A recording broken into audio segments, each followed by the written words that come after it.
ہر بے اصول کے لیے ایک فطری اصول زندہ ہے، ہر بے اصول کے لیے ایک فطری اصول زندہ ہے، چبل میں رہ کے خاروں میں پھول زندہ ہے، اور ہم میلاد منا کے بتاتے ہیں دنیا والوں کو او ہم ہی وہ لوگ ہیں جن کا رسول زندہ ہے، جن کا رسول زندہ ہے۔ تو زندہ ہے واللہ، تو زندہ ہے واللہ،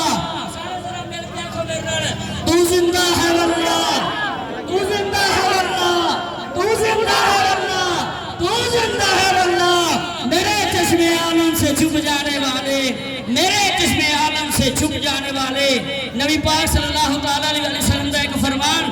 تو پھر آگے بڑھئے، نبی پاک صلی اللہ تعالیٰ علیہ وسلم نے ارشاد فرمایا، سرکار علیہ السلام نے ارشاد فرمایا، او تسی جتھے بھی ہو، جیڑی بستی بھی ہو، جڑے دنیا دے جس کونے دے بھی ہو، میرے تے درود پڑھو، میں تہاڈا درود سن لواں گا۔ نبی پاک صلی اللہ تعالیٰ علیہ وسلم دے کول صحابی کھڑے سن، گویا کہ اپنے واسطے نہیں، وہ ساڈا مسئلہ حل کرتے پے سن۔ انہوں نے لگتا پتا سی بعد والے لوگ آؤں گے جڑے سرکار دی سماعت کا انکار کریں گے، دور و نزدیک سے سننے والے وہ کون؟ کان لالے کرامت پہ لاکھوں سلام، ہاں جڑے انکار کریں گے۔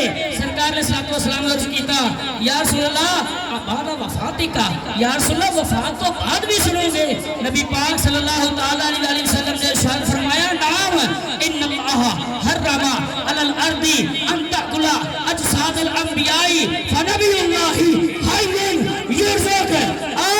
اللہ دے بندیاں تینوں اے نہیں پتا اللہ پاک نے اور نبیاں دے جسمانوں زمین دے اوپر حرام قرار دیتا ہے، اور اللہ دے نبی زندہ ہوندے نے رزق بھی دیتے جاتے ہیں۔ ایسی بس کیوں نہ کہی اللہ دی زبانی، اللہ حضرت دی زبانی سانو کہنا پڑے گا، تو زندہ ہے واللہ، اور تو زندہ ہے واللہ۔ میرے چشم عالم سے، میرے چشم عالم سے ایک اور گل رہے گا یوں ہی، ان کا چرچا رہے گا یوں ہی۔